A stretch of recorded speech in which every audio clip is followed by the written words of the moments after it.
something weird must be going on in the UK, because we have just received news that the UK and the EU appear to have agreed to the biggest reset in relations between the EU and the UK since Brexit. Now, this is a huge deal, which Nigel Farage and Brexit proponents have called a surrender summit.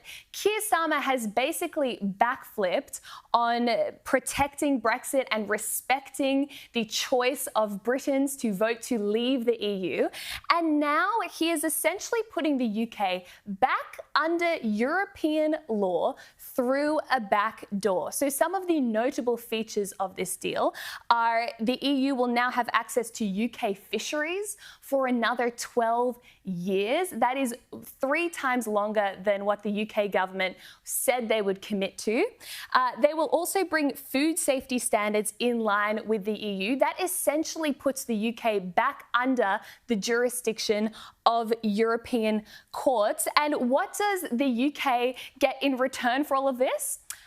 E-gate passport checks at airports, pet passports, and the ability to bid for European defence contracts. Now, Britons voted for independence, they voted for sovereignty, they voted for democratic accountability, and Keir Starmer appears to have signed all that away for what? But not on his own. Have you never queued up at an airport? I mean, if you could get faster through the queue, you'd give up your national sovereignty, wouldn't you? And that's the problem. This is about, whatever you think about Brexit, right? Yep. Whether you thought it was a good idea or a bad idea, the fact remains Brits voted in a referendum against joining with the EU. So for Keir Starmer, especially with his low level of support in the electorate, he's deeply unpopular.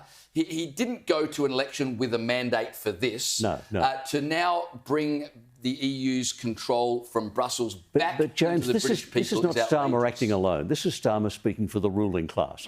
The ruling class in Britain never accepted Brexit. They challenged it in the courts. The bureaucracy, the civil service, did all they could to slow it down and stop it from working.